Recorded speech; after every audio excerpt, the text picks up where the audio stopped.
Sebuah uji klinis perusahaan farmasi yang menggunakan orang-orang sebagai instrumen uji coba berubah menjadi sebuah kekacauan yang tak diduga. Film ini akan menerangkan pada kita sebuah kondisi psikologis manusia ketika otaknya dipaksa terus bekerja.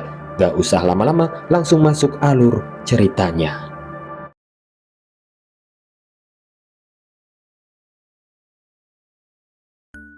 Film ini dibuka sebuah iklan sebuah perusahaan farmasi bernama Blackwood Pharmaceuticals yang membuka lowongan kepada para remaja untuk bergabung sebagai peserta uji klinis. Jadi sebelum suatu obat diproduksi bebas, obat-obatan itu dites dulu melalui seseorang yang dengan surat perjanjian rela tubuhnya digunakan sebagai bahan uji dan berani menanggung semua resiko yang diakibatkan reaksi obat tersebut. Seorang gadis bernama Claire merupakan salah satu dari 5 peserta yang ikut ujian. Mereka disuruh mengganti pakaian dan dikumpulkan di ruang pemeriksaan. Di sini mereka benar-benar terputus dari dunia luar, bahkan tidak tersedia jaringan telekomunikasi apapun di fasilitas ini. Uji coba ini berada di bawah pengawasan Dr. Burke. Awalnya, Dr. Burke memberi obat berdosis rendah, tapi akan terus meningkat setiap harinya. Para peserta harus tetap di fasilitas itu selama 5 hari ke depan. Setelah meminum obat, para perawat akan terus melakukan pemeriksaan untuk mengetahui perubahan kondisi pada peserta, seperti rasa sakit, detak jantung, serta pengambilan sampel darah dan urin. Claire satu kamar dengan gadis bawel dan ceria bernama Ellison. Saat sedang mendengar ocehan Ellison, Claire tiba-tiba merasa mual dan langsung menuju toilet. Setelah keluar dari toilet, di lorong dia bertemu Amir, mahasiswa kedokteran yang ikut berpartisipasi sebagai peserta agar suatu hari nanti ia bisa diterima magang di perusahaan Blackwood. Malam hari, Claire merasakan hal aneh di kepalanya sehingga ia tidak bisa tidur. Ia pun keluar kamar dan ternyata hal itu juga dirasakan seluruh peserta lain. Di sini mereka mulai merasa khawatir terhadap kondisi mereka yang sulit dijelaskan. Tapi besok paginya, Burke memberitahu bahwa itu hanyalah insomnia biasa. Proses pengetesan pun kembali dilanjutkan. Di sisi lain, Burke yang berada di dalam ruangannya berbincang dengan atasannya melalui line telepon khusus. Dia melaporkan bahwa setiap obat yang diujikan akan masuk pada sistem syaraf otak peserta dan bisa mengakibatkan peradangan otak yang serius. Tapi pihak atasan bilang bahwa uji coba ini bersifat double blind, yang artinya Burke tidak diizinkan untuk mendapatkan informasi tambahan apapun di luar yang sudah diberikan. Di hari berikutnya, Dr. Burke mengumumkan kepada para peserta, karena ada perubahan dalam proses pengujian, sekarang perusahaan ingin tahu seberapa lama peserta akan terjaga. Semua peserta dilarang tidur dan harap segera melapor jika memang merasa terlalu lelah. Claire kemudian menjalani proses MRI setelah diberikan dosis baru.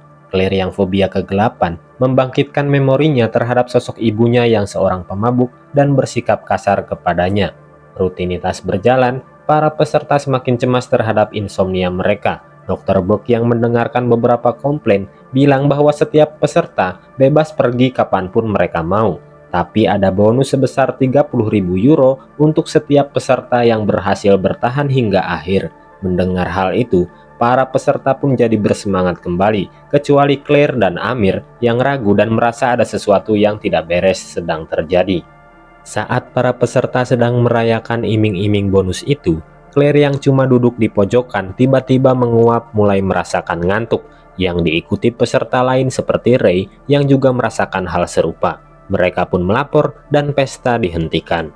Dr. Burke lagi-lagi melaporkan kepada atasannya bahwa terjadi kekacauan pada sistem imun peserta. Burke ingin segera menghentikan uji coba tersebut, namun para petinggi melarang, bahkan memerintahkan untuk terus meningkatkan dosis. Sementara para peserta lain berusaha untuk tetap melek, Claire mulai mengantuk. Seperti biasa, Ellison yang cerewet membangunkannya. Ia bertanya rencana Claire dengan uang 30.000 euro. Claire yang tak mau diganggu menjawab dengan nada sarkas bahwa dia akan menggunakan uang itu semuanya. Dan yang jelas, dia tak akan menemui Ellison dan peserta lain setelah ini. Ellison yang tersinggung pun akhirnya meninggalkan ruangan. Begitupun Amir yang juga pergi keluar ruangan. Amir tak sengaja mendengar percakapan Burke dan para atasan di salah satu ruangan. Di sini Dr. Burke bilang bahwa dia tak mau bertanggung jawab atas apapun yang akan terjadi selanjutnya. Setelah Burke pergi, Amir diam-diam menyelinap masuk ke ruangan Dr. Burke. Di sana ia melihat data laporan pengamatan otak peserta yang mana membuat dia sangat terkejut. Ia pun mengcopy seluruh data itu ke dalam drive. Balik ke kelompok peserta, Claire yang melihat sikap Allison yang tak seceria biasanya, ia pun menghampiri untuk meminta maaf. Namun yang terjadi, Allison sudah tidak bisa tertolong lagi. Bersamaan dengan itu, terdengar bunyi alarm keamanan karena telah terjadi pelanggaran protokol akibat ulah Amir tadi. Sistem lockdown pun diaktifkan, semua pintu mulai ditutup. Burke yang baru akan kembali harus terjepit pintu baja dan hidupnya berakhir di sela-sela pintu itu. Timer pada dinding mereset waktu yang menghitung mundur selama 24 jam, yang mana itu adalah rentang waktu masa aktif mode lockdown.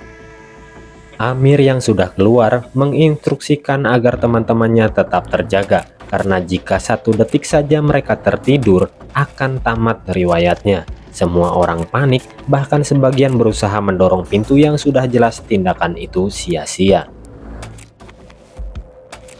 Televisi menayangkan pesan dari pusat yang meminta semua orang untuk menunggu. Sesaat kemudian, kelompok itu membagi sekotak garam wangi yang mereka temukan. Dengan garam berbau itu, paling tidak bisa membantu mereka terjaga selama 24 jam. Amir bilang, garam itu cuma digunakan saat darurat saja. Namun Ray nggak peduli dan langsung memakainya. Ray juga menemukan obat-obatan di sana, tapi Amir bilang itu tak akan berguna karena akan membuat otak mereka bekerja lebih keras. Amir meyakinkan bahwa ini dapat diobati, asalkan mereka mau menunggu hingga pintu terbuka dan pergi mencari bantuan. 4 jam berlalu, para peserta melakukan apapun agar tetap terjaga. Jika ditotal, kurang lebih sudah 100 jam mereka tidak tidur. Mereka optimis peradangan otak mereka menurun karena sudah berhenti mengkonsumsi obat itu. Tapi saat Amir memindai otak Claire, hasilnya di luar dugaan, hingga Amir pun tak tega memberitahunya. Saat berjalan di koridor, Claire mulai merasakan pusing yang hebat, bahkan ia sempat merekam pesan terakhir untuk ibunya, walaupun ujungnya ia hapus kembali. Claire menemukan tikus-tikus lab dan coba membebaskan mereka. Namun anehnya, tikus-tikus itu menolak keluar kandang dan memilih di dalam wadah. Para peserta semakin kesulitan menahan rasa kantuknya, terlebih Ray yang sudah kehabisan garamnya dan memaksa peserta lain membagikan sedikit garam lagi.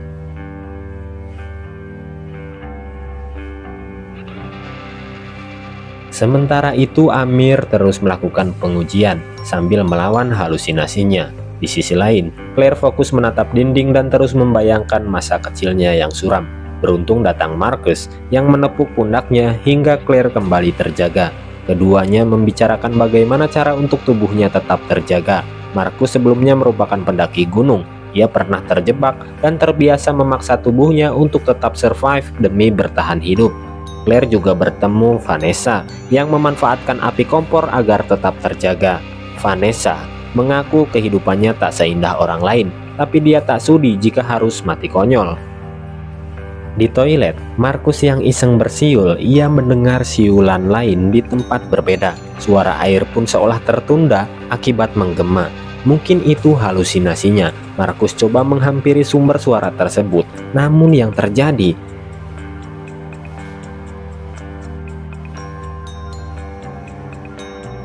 Marcus ditemukan sudah tidak bernyawa oleh rekan-rekan lain.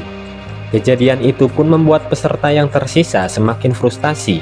Claire semakin pusing dan terus berhalusinasi. Kemudian ia sengaja memukul api kompor yang masih menyala untuk membuatnya tetap terjaga.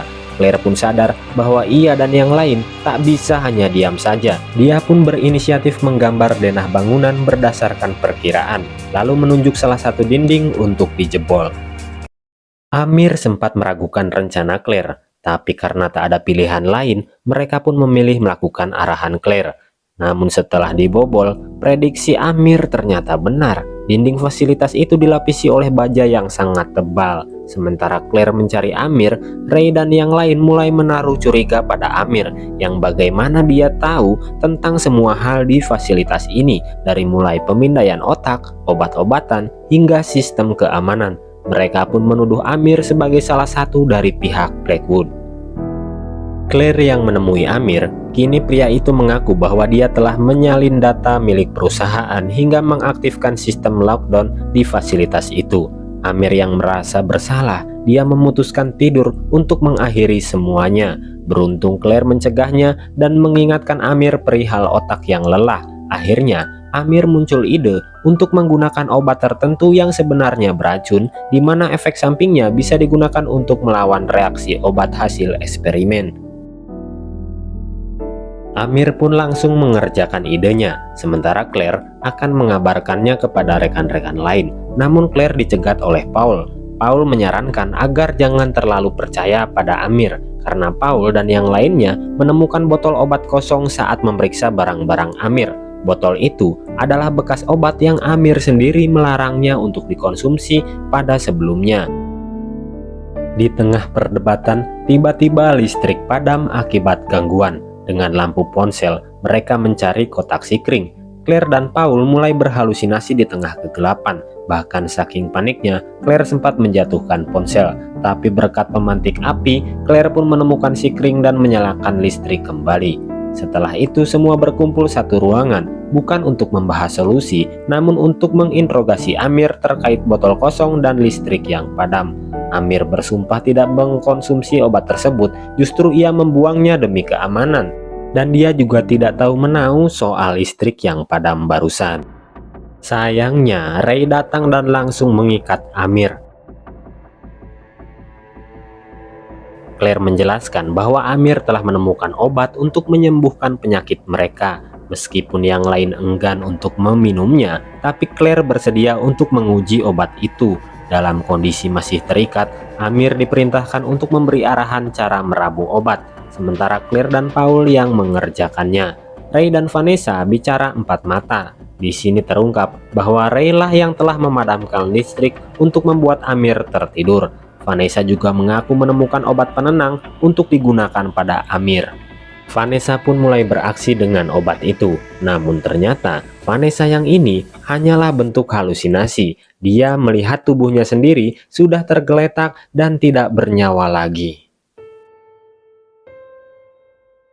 Semua langsung merasa panik. Bahkan obat racikan Paul dan Claire sempat terjatuh dan pecah. Sementara Amir hanya tertawa melihat kejadian itu.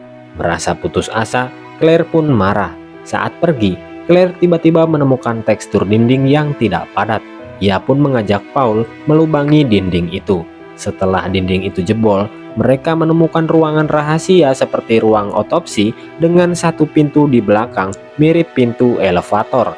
Akhirnya mereka lega karena merasa menemukan jalan keluar, tapi Paul melarang Claire untuk memberitahukan yang lain. Di saat yang sama, Amir yang berusaha melepaskan diri mulai berhalusinasi sosok Dr. Burke. Ray yang berada di kamar untuk mengucapkan selamat jalan pada Vanessa, seseorang yang selalu mempercayainya. Dari kantong Vanessa, Ray menemukan catatan pengakuan Amir yang telah membuat mereka semua terjebak.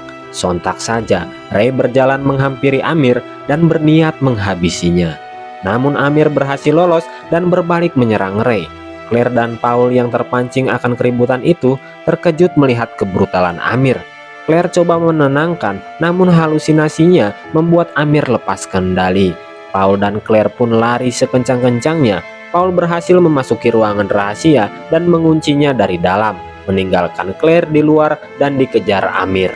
Claire yang bingung harus kemana kemudian masuk ruang MRI. Dia tak sengaja menyalakan mesin hingga membuat pisau Amir terlepas dari tangannya. Paul yang berada di ruang otopsi berhasil menyalakan elevator dan bersiap pergi. Namun ternyata itu bukanlah sebuah elevator, melainkan sebuah ruang pembakaran. Dengan memegang sebuah gunting, Claire berusaha membela diri, sementara Amir yang kembali mendapatkan pisaunya bersiap untuk mengejar Claire. Kedua orang itu sudah mencapai ambang batas kesadarannya, tak kuat lagi untuk membuka mata. Tiba-tiba waktu hitung mundur telah usai dan pintu utama pun terbuka. Sekuat tenaga, Amir melangkah menuju pintu itu. Setelah di luar, Amir disambut oleh beberapa pria bersenjata yang langsung menghabisi Amir saat itu juga. Pasukan itu adalah kiriman pihak Blackwood untuk melakukan pembersihan. Claire yang melihat itu akhirnya bersembunyi di dalam kantong jenazah dan berpura-pura tidak bernafas.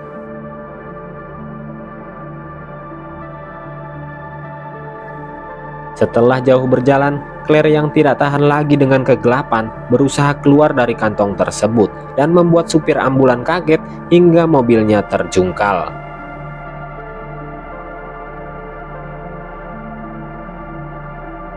Film ini pun ditutup dengan beberapa bulan kemudian, di mana siaran media mengabarkan bahwa perusahaan Blackwood bebas dari tuntutan dan menjadikan Dr. Brooks sebagai pihak yang disalahkan.